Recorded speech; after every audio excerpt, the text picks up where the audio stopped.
Oi, pessoal, eu me chamo Sol Mena Barreto, sou especialista em gestão de pessoas, mentora de carreiras e empresarial, atuo no varejo aí há mais de 24 anos e vim dividir com você aqui histórias não tão fantásticas do varejo.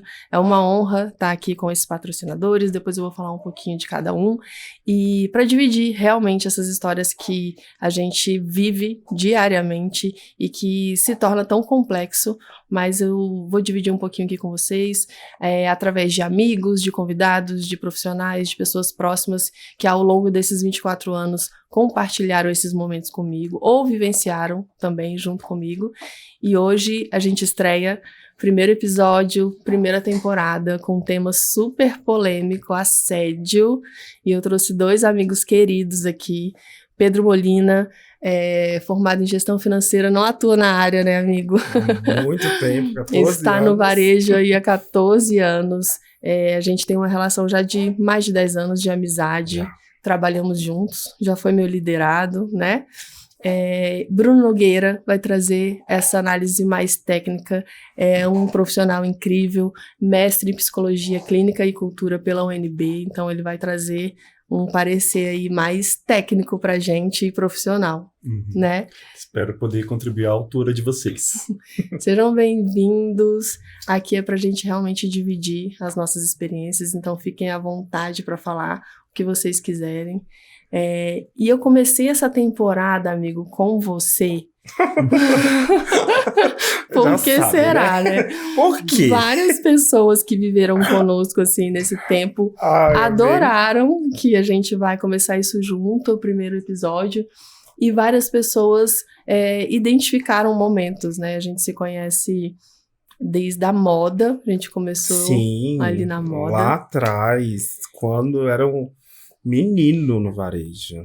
Exatamente, e era um menino bem terrível, raivoso, digamos assim. Era e terrível. Se transformou absurdamente. Quem te conhece hoje não conhece o Pedro de antigamente. Exatamente. Não consegue enxergar a pessoa.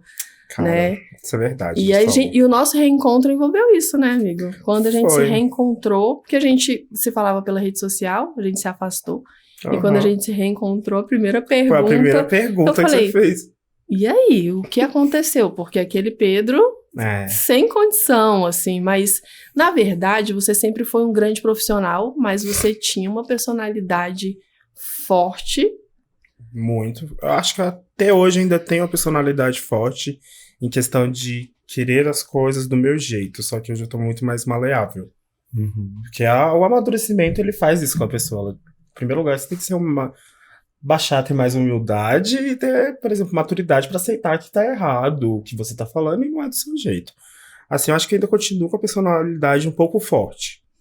Sim. Só que de uma maneira mais amena, né? E eu acho que dentro da liderança, a personalidade forte, ela acaba sendo necessária em alguns momentos. A gente vai falar um pouquinho sobre isso.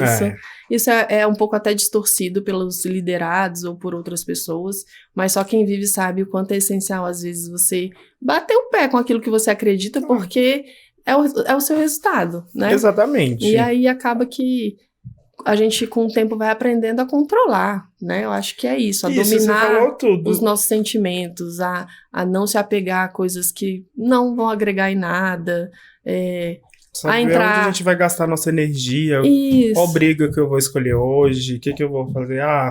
Isso aqui vale a pena eu me estressar um pouquinho, porque ali eu vou ganhar alguma coisa. Agora isso aqui não. Tipo, acho que vale mais a pena isso, sabe? E naquela época, gente, era terrível. Eu brigava por uma venda de R$50. Porque eu falava, ela é minha. E eu via umas coisas, eu falava, gente, na minha cabeça não entrava. E aí era onde começava um horror. Quem foi minha gerente nessa época, Bruno, sofreu. Mas elas sofreram, assim, muito, mas eu tenho certeza que elas aprenderam bastante. Não, todas gostam muito de você. Todo mundo, todos os meus ex-gerentes, franqueados, eu falo com, tipo, todos, sem tirar nenhum, ex-supervisores, tem alguns aí... Tem as exceções, né, porque... A grande maioria... Mas a grande maioria eu converso com todos. Até hoje eu indico o pessoal pra trabalhar, continua essas coisas assim, sabe? Isso. Mas isso é verdade. Continuo com um bom contato. Então, assim, não era, de todo mal não era ruim. Não, acho que não era ruim. Era algo a ser desenvolvido. E, era, assim, e você chegou a isso, né? Exatamente. Eu cheguei à conclusão por conta própria. Num dia que eu trabalhei com a gerente, eu tocava o terror. Aí ela chegou pra mim, ela falou, sabe onde é que você vai trabalhar desse jeito? Aí eu, aonde? Ela, em lugar nenhum. Ninguém quer ouvir, falar com uma pessoa, você ficar tacando pedra nela. Aí eu, tá bom. Mas assim, ela é minha amiga hoje, amiga pessoal, eu tava na casa dela semana retrasada, aí eu falando, né, sobre isso. Aí ela falou, amigo, mas graças a Deus você apareceu na minha vida e que você foi um teste. Que até hoje ainda tem gente assim. E eu lido com gente. A gente lida durante todo esse trajeto, a gente... E eu acho que esse é um grande dilema, assim, o assédio ele é muito colocado, como a gente conversou anteriormente ali, né, Bruno? De uma maneira vertical, né? E muitas vezes hierarquicamente do líder para o liderado. Sim. Quanto, na verdade, não. A gente vive situações hoje muito mais do que na época que a gente se conheceu. Sim. Eu acho que o mercado e o comportamento mudou absurdamente. E a gente vive hoje situações onde a gente, como líder, nem tem o direito, às vezes, de reclamar. Porque a gente recebe uma informação constante de que você é o gestor, você é o líder, você tem que aguentar, você tem que resolver, você tem que suportar. Né? E isso é diário. Né? E vem dos liderados, e vem do cliente, e às vezes vem do dono da empresa, do empresário, porque a gente está no meio, né? A gente está ali no meio do tiroteio, digamos assim. A gente recebe chumbo de todos os lados. E ninguém sabe, por exemplo, porque a gente realmente, nossa posição de líder é realmente aguentar, saber lidar com aquilo. Só que chega um momento que fala, poxa, mas... Aí dá vontade de falar assim, cara, mas eu sou um ser humano. Fala, eu sei que eu tenho. também preciso de cuidado, eu também preciso de respeito, né? Exatamente. E as pessoas acham que não. Exatamente, mas tem lugares que te dão espaços para que você... Cara, você resolve isso, mas você resolve da sua forma. Mas tem lugares que, tipo, te prendem. Te engessam. Tipo... Eu já trabalhei em lugares que, por exemplo, olha, fulana fez isso e isso, tá, ela é uma boa vendedora, você vai ter que aguentar isso, ninguém vai demitir ninguém. E já teve lugares, falou, Pedro, é com você, mas faz o que você quiser. Então, Exato. Tem esses lugares também. Até porque existe gestor bem maluco por aí. Que tem de gente doida aí. Então, eu até entendo um pouco esse controle das empresas e não dar autonomia total para o gestor, principalmente no início, de você desligar ou não, de você dar uma advertência ou não, de você corrigir ou não, porque a empresa também precisa entender que aquele líder é uma pessoa adequada, né? As pessoas maquiam muito. Então, só que eu acho que conforme o tempo vai discorrendo, as coisas vão sendo entregues, aí essa autonomia é necessária para a gestão acontecer e o resultado vir, senão ela não acontece. Exatamente. Eu fiquei curioso para você detalhar um pouco mais para a gente como é que foi essas duas experiências que você trouxe. Uma experiência onde você tinha muito poder para manter ou não o funcionário, né? E uma outra experiência onde a pessoa te deu uma limitação. Olha, essa é a sua equipe e ninguém sai, ninguém entra. Você pode detalhar pra gente um pouco isso? Cara, foi, por exemplo, isso acontece bastante de onde a gente vê, que é no shopping mesmo. E aí, lá onde eu trabalhei, limitavam qual vai ser a vendedora que vai pra sua loja e qual é que não vai. E geralmente não era vendedora fácil. Você já ia, o gerente ia pra lá cuidar. Olha, ela é assim, assim, assada, mas ela vende. Ou seja, a gente, pra contratar, tinha que pedir permissão. E isso já com tempos de casa, sabe? É porque acontece muito no varejo, a venda sendo justificada para um mau comportamento. Porque hoje realmente vender é uma habilidade excepcional e rara. Todo mundo acha que pode ser vendedor, mas nem todo profissional que está na área é realmente um vendedor, né? Exatamente. Então, quando essa pessoa tem esse dom, o empresário, a gente como gestor, a gente fica com receio, a gente não quer perder. Exatamente. Né? Só que os maus hábitos, aí vem o poder. Aí vem o poder. Porque a pessoa acha que eu vendo, então... eu posso fazer tudo. Eu posso chegar atrasado, eu posso responder, eu posso destratar, eu posso não cumprir as minhas obrigações como funcionário, porque, né, todos nós temos. Exatamente. Péssimo, esse é o desenho, porque acontece uma coisa, Bruno, não é só de um lugar, é o varejo em si. O varejo em si, ele criou essa conduta, sabe? Tipo, muito gerente que tá vendo a gente aqui vai se identificar. Vai falar assim, ó, fulaninha aí. Porque eu já cansei, principalmente de shopping, o povo falar, olha, fulana é a melhor vendedora, mas ninguém mexe nela porque ela vende. E ela contamina todo o resto. O restante da equipe não produz. Não produz, não para gerente, não para nada. Ela continua na loja. E às vezes pro dono tudo bem, porque talvez ela tá vendendo e ele enxerga que só ela consegue aquele resultado. Não dá espaço pra...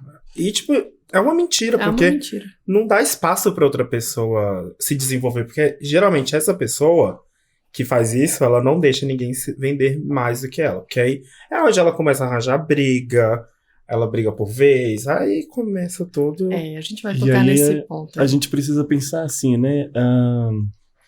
Será que o líder, ele não tem uma responsabilidade, no caso, o empresário, né? Será que ele não tem uma responsabilidade de manter uma pessoa que, apesar de vender muito bem, ela não produz muita violência? Exatamente. Exato. Mas como o empresário dificilmente está na rotina, diariamente, ele não consegue enxergar isso. Mas cabe a gente também mostrar. Eu lembro você falando aí, eu vivi uma história numa empresa de moda, né? Onde eu era supervisora e aí rodava o Brasil inteiro. E eu lembro que uma loja que eu entrei, existia isso. Uma vendedora faturava aí 60%, né? Uhum. E o restante, que eram outras 5, faturava o restante. E ela tinha um comportamento... Gente, era bizarro, porque a pessoa chegava a hora que ela queria, ela maltratava todas as outras, ela descredibilizava qualquer outra pessoa que entrasse com experiência, seja gestor, seja alguém de fora que estava trazendo algum conteúdo, seja outro vendedor também com muita qualidade. E a gerente ficava naquele apego, ela é minha melhor vendedora. E, gente, é tão clichê aquele ditado, né? Uma andorinha só não faz verão. Você prefere uma só vendendo bem ou você prefere 6 vendendo? E quando a gente tirou, era uma pessoa que já estava há 4 anos na empresa, e a gente tirou, a equipe inteira dobrou o faturamento do que vendia. Né? E aí foi cortado o mal ali pela raiz e depois isso não voltou a acontecer. Mas é uma dependência mesmo, porque vender hoje tá difícil, né? Não, tá difícil pra todos os lados. O comércio é difícil, então existe uma escassez também de profissional. Exatamente. Né? Hoje em dia o povo, as pessoas em si, tipo, quer emprego, mas colocar a mão na massa, fazer aquele um pouquinho a mais, não é tipo, a gente fala um pouco a mais, por exemplo, porque venda, Bruno, não adianta a gente falar que eu vou falar, olha, eu só vou vender isso aqui e acabou minha venda aqui. Não, a venda ela começa no pós. E aí muitas pessoas querem chegar só até a venda, não querem ir pro pós. Na verdade, é uma geração que quer produzir pouco e ganhar muito. Essa é a realidade atual. As pessoas querem estudar pouco, quando querem, né? Hoje a formação, ela perdeu essa importância. E tá tudo bem. Assim, eu não acho que necessariamente uma pessoa precise ter uma formação para executar uma função bem. Claro que existem habilidades, profissões técnicas, né? Que é diferente, mas eu tô falando no caso de vendas, não necessariamente, ou líder, não necessariamente ele precisa ser um formado em administração, nada disso. Mas isso se perdeu, o valor se perdeu do estudo, né? E a rede social, esse canal online, onde possivelmente pode trazer... Gente, eu lembrei de uma situação aqui agora, engraçadíssima. Eu vi... Olhando TikTok, tá? Eu estudo muita coisa no TikTok, porque as pessoas têm muito preconceito do TikTok, mas o TikTok, ele entrega o conteúdo que você quer, né? Então, é uma rede social que você vai ali, eu quero saber sobre gestão de pessoas. Então, ele vai entregando gestão de pessoas pra você e assuntos super relevantes, é bem bacana. Legal. Enfim, no TikTok um rapaz que ele fez um vídeo e ele viralizou, monetizou, ganhou uma grana e ele pediu demissão. Oh, gata. No emprego que ele já estava super estabilizado, era reconhecido. E todo mundo questionou ele. Ele falou assim, não, eu vou trabalhar na rede social, porque se um vídeo eu ganhei isso, se eu fizer 10, eu vou ganhar. Tá tudo bem, mas você não precisa largar uma coisa pra ser outra. Tá, e o final, ele ficou rico ou perdeu seu emprego mesmo? Eu acho que ele... Eu não sei, porque... Eu não sei, é algo... Mas por um lado é interessante, né? Imediatismo. As pessoas, elas podem... Acho que o mundo virtual produziu um tipo de liberdade, né? Assim, agora eu consigo me inserir em qualquer campo, e às vezes tem consequências muito positivas, outras vezes consequências não tão positivas. E as pessoas se frustram, né?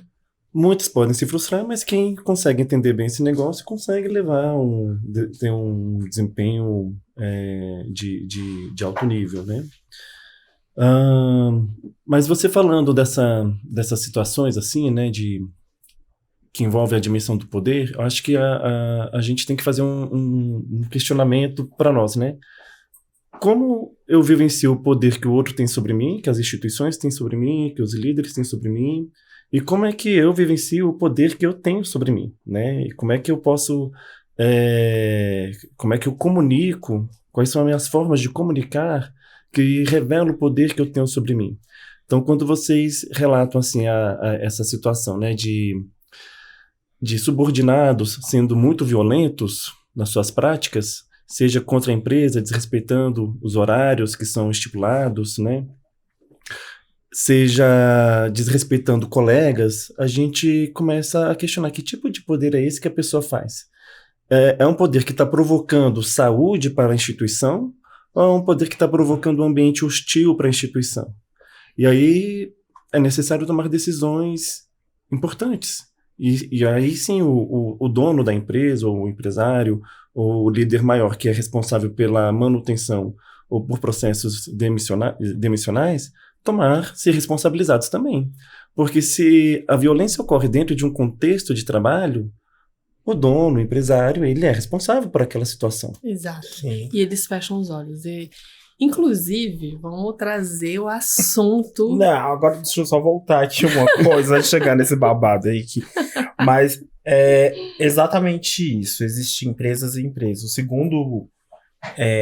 segundo ponto que eu tenho é de lugares que já trabalhei e que falou assim, tá acontecendo isso e isso, tá com você, porque o próprio dono enxerga. Hoje em dia também existe gente que fecha os olhos. A grande maioria fecha os olhos. E quando a gente vive um momento, que é isso que eu acho que você vai falar, exatamente, que é quando o empresário tem essa maturidade e entendimento do processo, nossa, a gente grita de alegria. A gente exatamente. Fala assim, opa, calma aí. E aí vem a gente como liderado. É a gratidão. Eu quero entregar mais. Eu quero produzir mais. Porque o empresário, ele reconheceu as vulnerabilidades da nossa profissão. Isso é uma doença dentro da profissão. Que a gente vive, é praticamente diário. Assim, se não vem de um liderado, vem de uma pessoa que te lidera ou vem de um cliente. Que eles são extremamente abusivos. Mas cliente, Deus me livre. E eles se acham no direito de falar e se comportar de forma, às vezes, até muito agressiva dentro de uma loja, porque eles estão comprando, né? Então, quase que igual, né? Eu vendo, eu posso me comportar. Eu tô comprando, eu posso me comportar dessa maneira. E eu, lembrando de toda essa história, quando eu comecei vendedora, eu sempre fui muito boa vendedora. Sempre fui muito boa vendedora. E os meus pais vieram disso, né? O meu pai trabalhou a vida inteira em concessionária, veio do varejo. Minha mãe era figurinista de balé, teve comércio. Então, eu vivo dentro de um contexto onde isso é falado. Minha irmã é do varejo, mexe com moda. E eu lembro que eu era uma vendedora bem difícil. Exatamente por isso. Porque eu trabalhava com público de luxo, mercado de luxo de Brasília. Eu faturava praticamente 80% do que a loja vendia.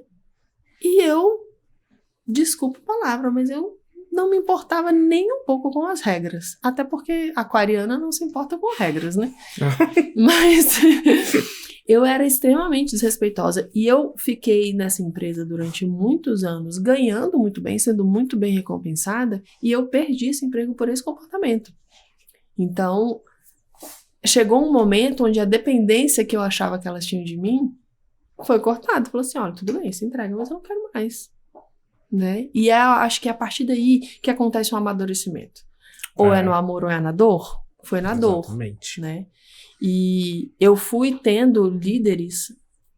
De verdade, eu nunca tive um líder excepcional.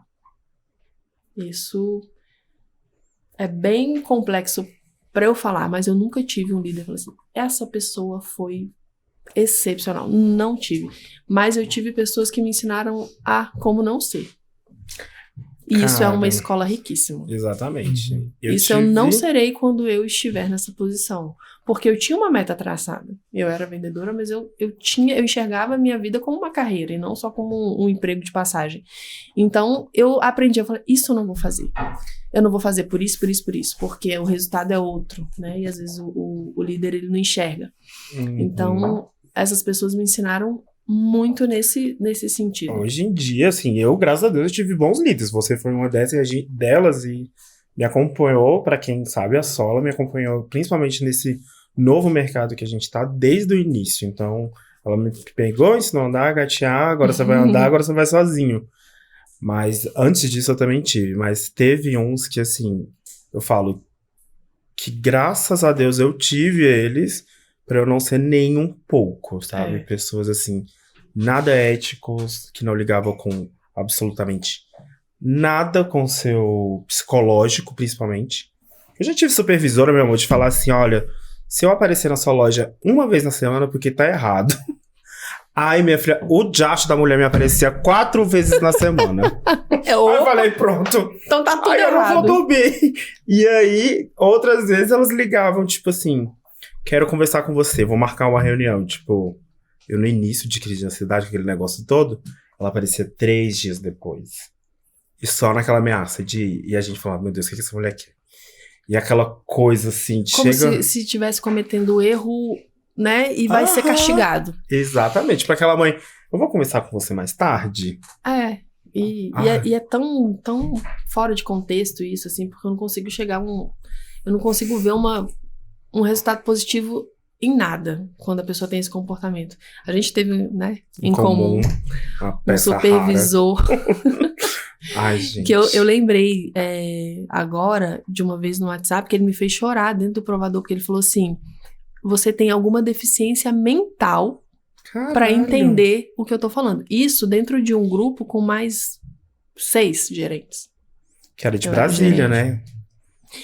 E aí eu lembro, assim, eu tive uma educação muito valorosa, assim. E eu lembro de eu sentar, eu precisava do emprego, era minha fonte de renda e de sobrevivência e tudo. E eu olhar e falei assim, gente, eu não preciso disso daqui, calma aí, isso aqui tá errado. E eu lembro que foi a partir daí que eu comecei a identificar todo o abuso. Né? Era uma pessoa extremamente agressiva na comunicação. Eu saí dessa empresa com úlcera. E não era a empresa. Era as pessoas que estavam naquele momento. Então, o líder, ele precisa entender que a responsabilidade que ele tem na vida de alguém é gigantesca. Exatamente. E eu falo isso todo dia. Ontem eu estava conversando com um empresário que está com dificuldade na equipe, e eu pergunto, quando ele falou, me ajuda, eu preciso resolver isso, eu falei assim, qual é a sua responsabilidade na vida do seu gerente? Ele não sabia me responder. Eu falei, você consegue perceber quando a sua gerente está triste? Quando ela tá precisando de ajuda?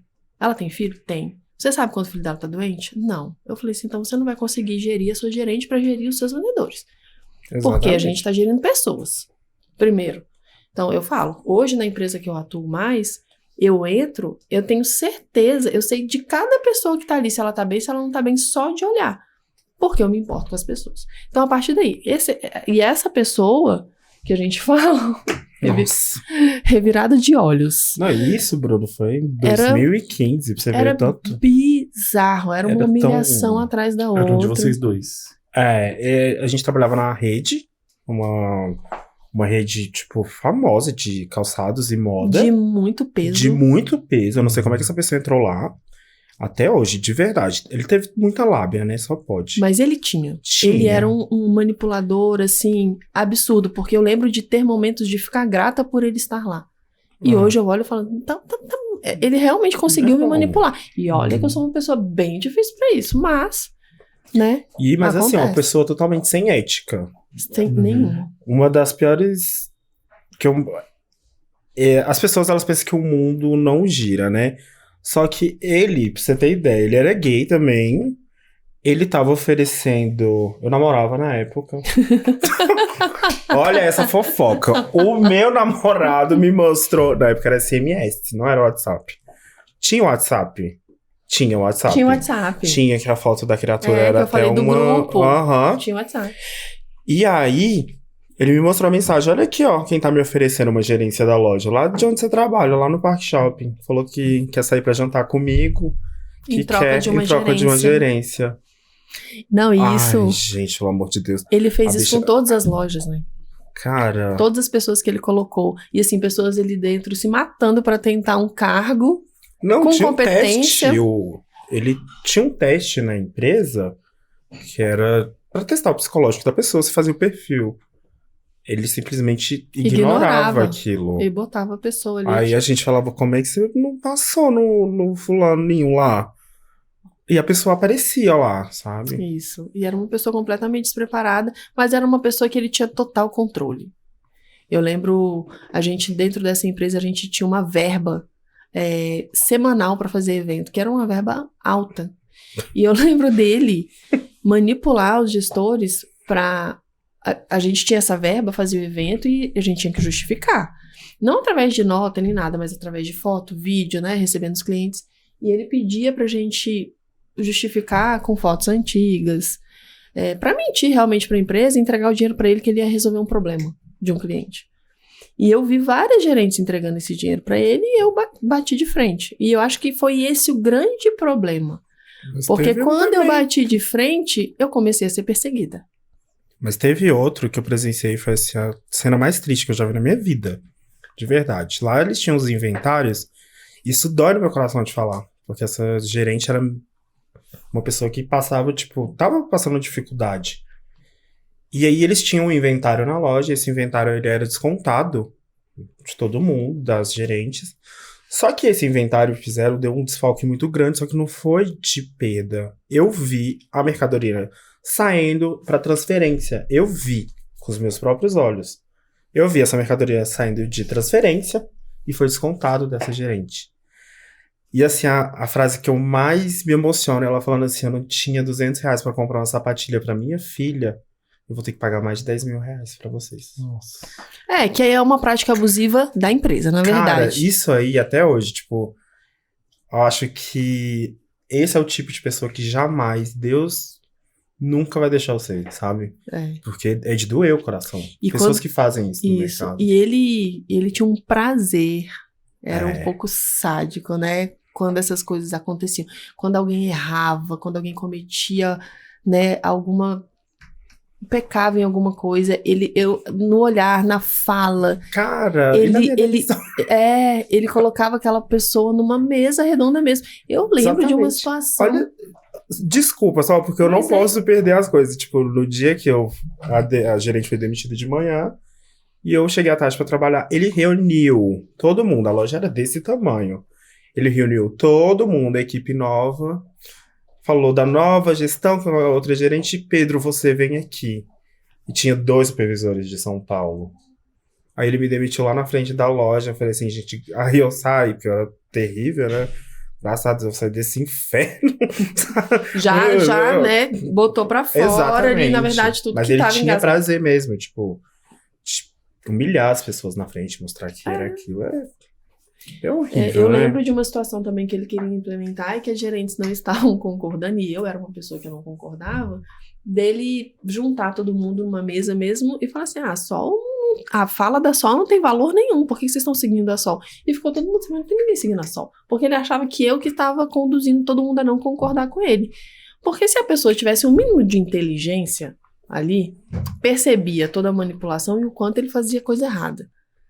E só que ele tinha tanto poder dentro da empresa que ele podia fazer com que as pessoas perdessem o emprego com muita facilidade.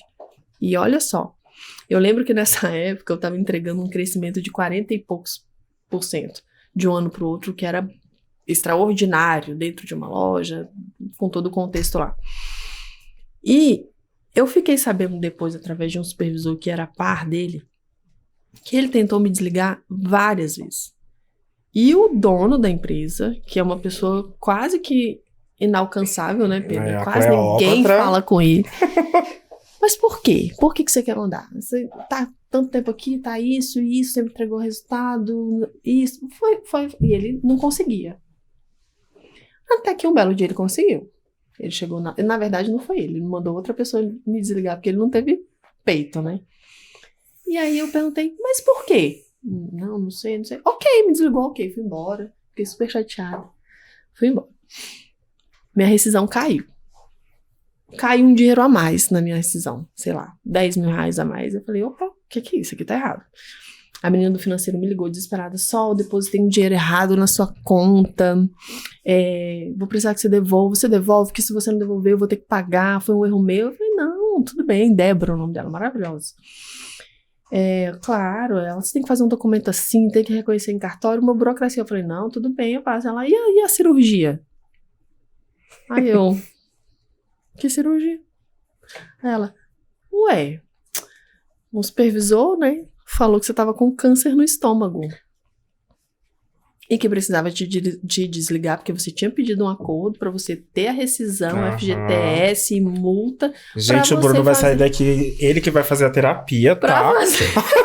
Porque ele tá chocado. Não, eu escuto essas histórias o tempo todo. O tempo todo, né? Gente. E aí eu fiquei tão chocada. Eu lembro que eu tava no meu quarto e eu gelei, assim. Eu falei, não é possível isso. Sério. Ele justificou seu desligamento dizendo que você tava com câncer. E que você precisava fazer cirurgia, que você precisava do dinheiro. Por isso que seu desligamento foi tão rápido. Aí eu, entendi. Senta aí, que eu vou te falar. E aí você repassa essa informação para quem você quiser. E aí eu comecei a falar tudo que, na verdade, eu deveria ter falado. De alguma forma para alguém. E não tive coragem. Todas as coisas que eu via. Ele colocando o namorado dele como gerente de lojas grandiosas que faturavam muito lojas muito grandes e com gerentes que estavam há 3, 4 anos trabalhando, construindo aquele resultado, ele tirava e botava o namorado que não tinha nada para entregar ali, né? E era a cultura do medo. Trabalhava na cultura do medo. A gente ficava com medo de ser desligado, a gente ficava com medo de ser exposto, que era exposto toda hora e a gente não queria viver isso. E todo mundo ficava caladinho. E eu entendi que ele trabalhou assim a vida inteira, em outras empresas depois, dentro desse contexto, né? Que pena, né? E engraçado, você falou como o mundo dá voltas, né? Isso aconteceu e aí, imediatamente a empresa, no outro dia, o dono inalcançável veio até Brasília, conversou pessoalmente comigo, me fez uma proposta para ser supervisora, para trabalhar junto com ele. Falei assim, eu não vou mandar embora, eu quero você junto com ele pra gente poder analisar e eu quero pegar essa pessoa. E eu falei, eu não vou. Mas você vai ganhar triplo. Eu falei, eu não vou. Minha saúde mental é mais importante. Se eu trabalhar com esse cara, eu vou me ferrar emocionalmente. E eu não vou fazer isso só pra você ter... Se quiser, demita, meu amor. Exatamente. O problema é seu. Ele ficou mais 1 ano e ele foi desligado por todas as coisas. E eu recebi uma mensagem dessa menina, Débora, falando, só pra te avisar, foi desligado, quase foi preso, por conta de várias situações e por conta de tudo que você falou. Foi investigado, conseguiram pegar e depois de muitos anos, uma empresa veio pedir referência dele pra mim. Oh, gata. No colo, assim, por isso que eu falo, cuidado, gente, o mundo dá voltas. O mundo dá volta, o varejo se conversa, você trabalhou gente. Com ele, a gente quer contratar ele como supervisor geral. Eu não vou falar o que eu falei, mas a vontade era realmente... Mas você recomendou ou não? Eu não recomendei. Porque, assim, na verdade, é uma prática proibida, a gente não pode falar nada, né? A gente, mas a gente pode recomendar ou não. Não recomendo. Que acaba protegendo a empresa. Né? E ele não foi contratado. Né? Inclusive, eu nem sei se ele tá mais no varejo aí, porque eu acho que ele perdeu muita força após isso. Uma coisa que eu sempre falo com qualquer pessoa, Bruno, o varejo, ele se conversa, independente. Você pode entrar numa empresa, fazer a melhor entrevista. Tem a questão da referência e tudo, tipo... Mas o varejo, ele se conversa. O comportamento, ele se repete. Não adianta. Então, você pode ter feito a melhor entrevista, melhor tudo. Uma hora, o seu comportamento que você fez errado lá atrás vai aparecer. E se você estiver feito ou fazendo dentro de onde você está, isso só vai ligar uma coisa a outra. Então, tipo, quem faz errado uma vez, saiba que lá na frente vem aí. Essa história, ela vem à tona, na verdade. Não quer dizer que ela vai fazer sempre errado, porque as pessoas, né? Eu sou a prova disso que as pessoas da evoluem pessoa. De alguma maneira. Exatamente. Não, e evolui, que evolui na dor. Porque o varejo, ele ensina muito. Porque se eu fosse continuar, eu não tinha emprego hoje. Era muito difícil mesmo. Bruno. Você falou que era uma pessoa muito difícil. E você falou que uma experiência específica te ajudou a observar como você era difícil. Mas eu não acredito que foi apenas essa experiência. Quais outras experiências foram importantes para o seu desenvolvimento? Cara, porque, por exemplo, eu era o tipo de vendedor que causava medo nas pessoas. Eu tentava ajudar as pessoas, a pessoa pensava que eu tava querendo roubar a venda dela. Aí eu tô te ajudando mesmo. Aí foi aonde? Depois desse processo que eu me enxerguei, que eu tinha esse poder, esse potencial de ajudar as pessoas a conseguir também os objetivos, onde eu saí desse emprego e fui ser gerente. E aí foi aonde... Aí eu falei assim, cara, consigo ajudar uma loja em todo, consigo fazer um faturamento para todo mundo. E aí foi aonde veio o amadurecimento. E você? Você falou também de uma situação semelhante, né? Onde você era uma pessoa mais rígida, né? Mais dura. E qual foi a virada de chave? Qual foi a experiência que fez essa virada em você? Quando eu estava nessa função, onde eu tinha esse comportamento, é um comportamento completamente egoísta, onde você se vê como centro de tudo e você não consegue ter a empatia pelo outro, né? Porque você não tem empatia por quem tá ali liderando você e entender as necessidades. Eu acho que até por isso hoje eu consigo liderar tantas pessoas com comportamentos difíceis e tudo, porque eu era. Então eu sei muitas vezes o que aquela pessoa tá sentindo. Mas no meu caso, o meu aprendizado, ele vem muito da perda. Eu perdi uma situação que era muito confortável pra mim. Era muito confortável. Eu era uma menina de 20 anos de idade ganhando o quê? Quase 10 mil reais naquela época. Gente, corresponde hoje o quê? Uns 20?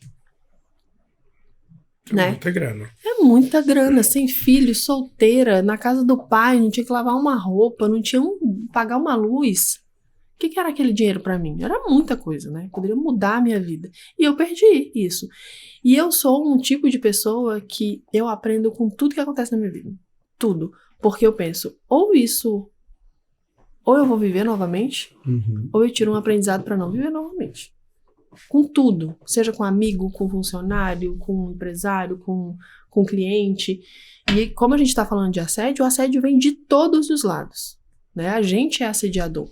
A gente assedia sem perceber, né? Então, eu me autoavalio constantemente, mas eu entendo também que existe hoje uma linha muito tênue para se dizer que é assédio e às vezes não é. Né? Eu fico pensando assim, quantas vezes eu precisei ser firme com algumas pessoas, com o próprio Pedro, para as pessoas evoluírem e elas poderiam fazer a escolha. Eu fui assediada ou ela parou o tempo dela, ela se importou comigo e ela tá me dando um caminho para que eu ganhe mais, para que eu cresça mais, para que eu seja uma pessoa melhor. Então, eu fui cercada a partir do momento que eu perdi isso. Eu tive uma virada de chave de falar, opa, esse comportamento não me traz nada, só faz eu perder. Então, eu não vou mais por esse caminho. E a partir daí, eu entendi que eu assediava os meus líderes, né? Eu assediava e eu respondia. Eu lembro de fazer reunião, meu líder falar uma bobeira.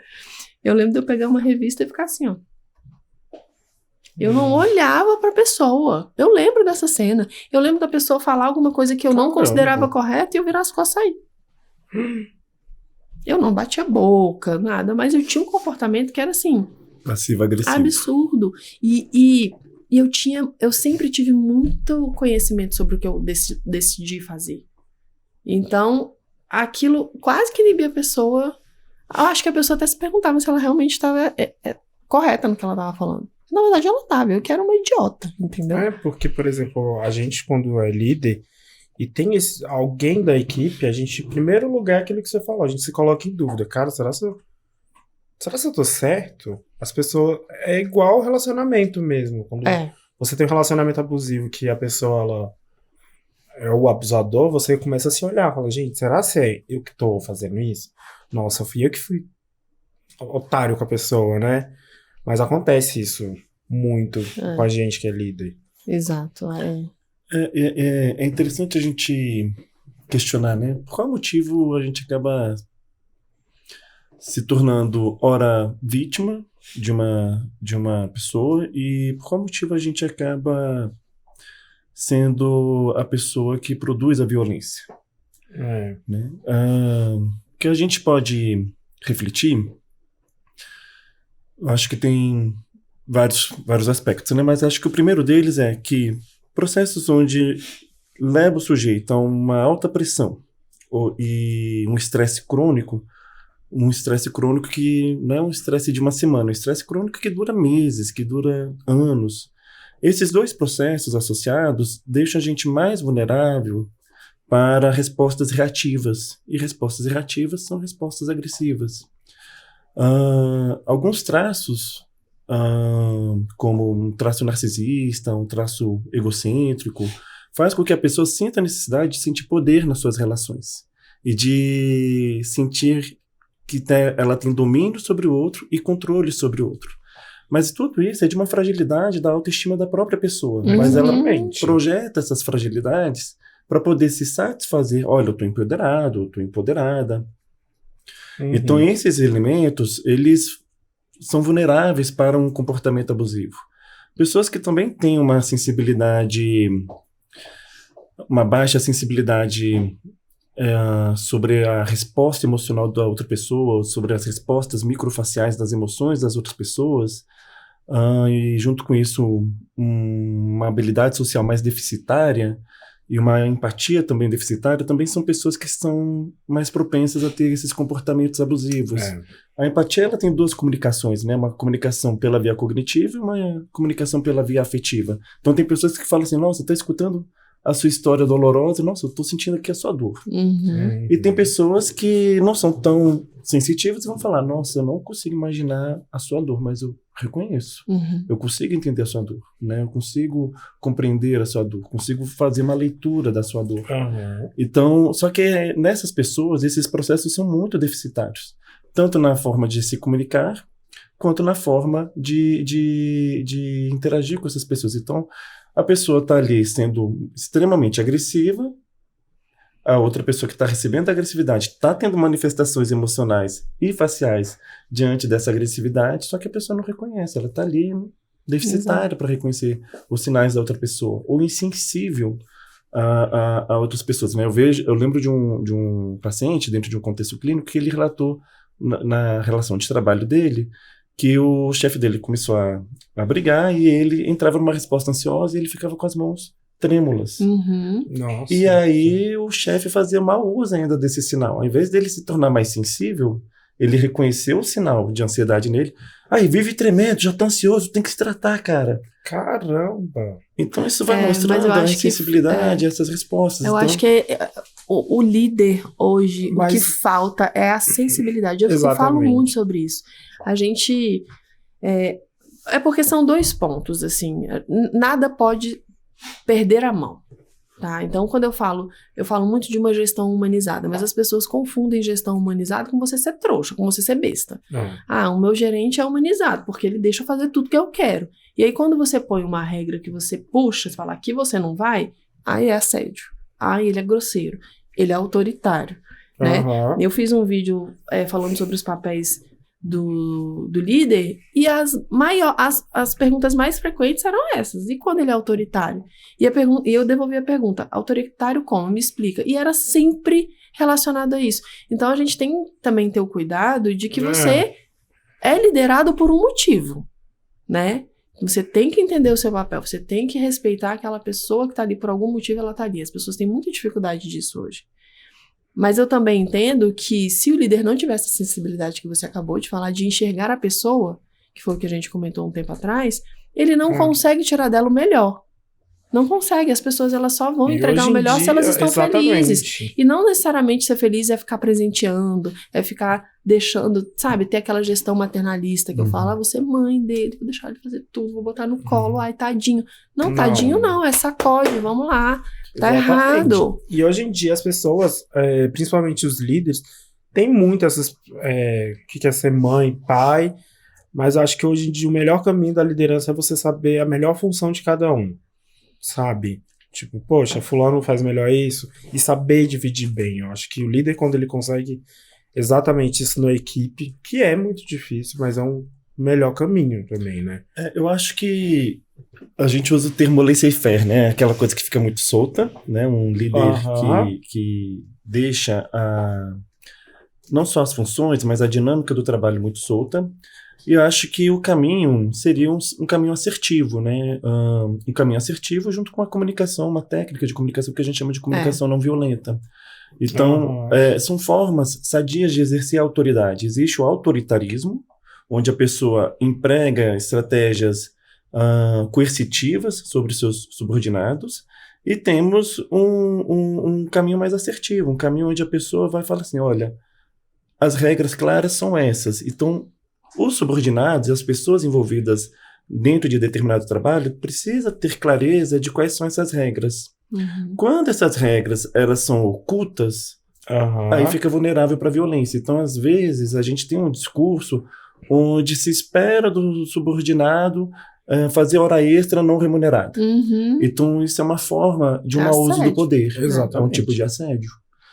Então, essa dinâmica, ela é muito sutil, ela é invisível.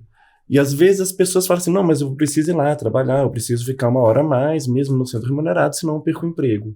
Então, a pessoa, ela fica, além dessa violência de não ser remunerada, de não ser reconhecida pela produção dela, ela ainda fica dentro de uma situação de refém, como se tivesse com uma arma apontada contra ela. Isso. E desculpa te cortar aí, Bruno, mas é algo que eu preciso falar, o nosso tempo está acabando, e a gente precisa deixar isso muito claro. Ninguém cresce dentro do varejo fazendo só o que foi contratado para fazer. Ninguém. Isso não existe. Se você foi contratado só para vender, para poder atender um cliente, fazer um orçamento, entregar o produto, você vai fazer isso muito bem? Vai. Você vai ter sua remuneração? Vai. Mas você não vai crescer. Só que o líder, isso vem do empresário, do gestor, ele precisa entender que aquela pessoa ela só vai fazer algo a mais se ela entender de verdade que é algo muito benéfico para ela. E não dentro de uma dinâmica de ameaça. Porque se ela entender que ela precisa fazer hora extra, que além de fazer o orçamento, ela precisa mandar uma arte bonitinha agradecendo, hoje no digital, ela precisa mandar um presente para o cliente que comprou muito, ela precisa investir no dress code, na aparência. Se ela fizer isso, a partir do momento que se eu não fizer, eu vou ser mandada embora, ela não vai fazer. E quando ela fizer, ela vai estar dentro de um processo de assédio, ela não vai produzir o que ela produziria. Mas o dress code ele está dentro das regras institucionais, né? Faz parte do rito ou do ritual da instituição. Mas quanto mais claro isso for, melhor, ou pelo menos mais saudável na minha leitura, será a cobrança. Porque tá escrito, tá verbalizado, olha, eu espero esse tipo de comportamento, esse tipo de postura, esse tipo de habilidades sociais. Mas as pessoas acham que uma exigência como essa, desde o início, é um assédio. Porque eu quero me vestir do jeito que eu quero. Você me contratou para ser vendedora ou para ser sua modelo? Você vai ouvir isso. Você entende? Por isso que eu estou falando que é a partir do momento da explicação. É do porquê eu não quero te mudar. Você está sendo contratada porque eu gostei de você. Mas eu preciso que você se porte dessa maneira por esse motivo. Isso vai te dar mais retorno. Você vai crescer mais, você vai ganhar mais. E eu acho que falta essa sensibilidade das pessoas mostrarem na prática o porquê de algumas coisas acontecem na empresa. O porquê que às vezes a gente precisa ficar até mais tarde para atender o cliente. O porquê que a gente precisa fazer alguma coisa que a gente não foi contratada para fazer. Isso se você entender, dentro do varejo, que o seu trabalho é uma carreira e não um emprego. Porque quando você entende que é só um emprego, né, você não está engajado. Você não tem o comprometimento que você teria, né? Infelizmente, algumas pessoas elas vão desenvolver a sua história profissional olhando como se fosse um processo de carreira. E vai ter pessoas que vão ter um olhar mais estanque, assim, um olhar mais assim, tô em um emprego e em algum momento eu vou mudar. Não vai pensar em termos de desenvolvimento psicológico e desenvolvimento profissional, né? Mas eu vou te falar que isso, na minha opinião, é uma responsabilidade do líder. Porque eu vivi com pessoas desse tipo, que não acreditavam que era só um emprego, que era algo passageiro, que nada era benefício, era só cobrança. E eu via isso como uma responsabilidade minha transformar a cabeça. Por isso que em alguns momentos eu pensava, será que eu fui abusiva? Eu fui assediadora, né? Ou eu só realmente dei um empurrão naquela pessoa que eu precisava. Mas hoje, pelo histórico, pelas pessoas que trabalharam comigo, que me agradecem até hoje, eu lembro de vendedora falar assim, olha, meu primeiro celular, meu primeiro iPhone, obrigado, foi você que fez isso aqui acontecer. Eu recebi uma mensagem hoje agora ali, do vendedor, obrigada por abrir meus olhos em relação a essa situação, estou crescendo muito com você. Mas antes disso, a gente precisou ter uma conversa difícil, entende? Mas a conversa difícil, ela faz parte de tudo. E é justamente isso, eu compartilho muito mesmo ainda sendo novo, eu aprendo muito com a Sol justamente por isso, de deixar isso com as pessoas, tipo, poxa, a equipe do antigo emprego que eu saí, foi montado junto com a Sol, isso. E tá lá, tipo, vendedora que a Sol contratou, que não tinha experiência, era estagiária, hoje eu treinando para vendedora, eu treinei para ser gerente. E tá lá. Tipo, gente que não deu certo. Às vezes você também tem que reconhecer, a pessoa não dá certo aqui. Mas ali ela vai se encontrar. Exatamente. É a nossa responsabilidade. Exatamente. E é isso, gente. A gente vive num mundo aí de assédio constante. Eu acho que a gente precisa se preparar cada vez mais emocionalmente para blindar isso de alguma forma. Seria um assunto que a gente falaria aqui a tarde inteira. Exatamente. Existem várias histórias que a gente podia trazer aqui pro nosso momento. Mas eu queria agradecer vocês por doarem esse tempo aí. Enfim, compartilharem o conhecimento de vocês, as experiências. Quero agradecer aos patrocinadores, MB Ambiente, Alutec, Iquepedras, 020, Monte Pedras, por investirem, por acreditarem nesse projeto e, mais uma vez, a vocês por estarem aqui. Obrigado. Foi um prazer estar com você, Sol. Foi um prazer conhecer a sua história. Espero que o mundo seja mais contente para vocês. Mais doce, né? Mais doce. Eu brinco. Assim, eu falo que hoje em dia, gente, se não fosse essas histórias, não tinha nada que eu tenho hoje. Eu sou uma pessoa muito realizada, só me conhece. Tipo, graças ao varejo, eu moro num lugar legal, tive a oportunidade de colocar minha mãe na casa própria dela, e olha que eu só tenho 31 anos, então acho que esses 14 anos aí valeu a pena passar por tudo isso, né? Conhecer pessoas maravilhosas, que eu acho que o melhor de tudo... Acho que não tem reconhecimento melhor do que esse, né? Sim. Que é o retorno do que a gente conquista. Do que a gente é, tipo, poxa, a gente passou por esses perrengues horrorosos, passamos. Mas hoje a gente vive olha que a gente doce. Tem. Exatamente. Até porque a gente aprendeu a se blindar. E porque a gente hoje tem a sorte de ter empresas que graças a Deus, abriram os olhos para isso, né? E a gente tá nesse momento, né, amigo? A gente tá... Hoje a gente... É igual um relacionamento, por exemplo. Eu não aceito mais aquilo... Não vou arranjar um namorado pra mim, sendo que aquele outro fez. Empresa é exatamente isso. Quando o tempo passa, a gente vai, tipo, vou escolher a empresa, mas peraí, deixa eu ver isso aqui. Onde é que eu tô entrando? Então, acho que graças a Deus fez isso mesmo. E muito obrigado, Sol, parabéns. Que Deus te abençoe. Torço muito por você, sou muito fã da sua história. Obrigada. Te acompanhar de perto e muito bom a gente se conhecer lá atrás, ver você aqui tão forte, inspirando tanta gente, viu? Obrigada. Te amo, meu amor. Também amo vocês.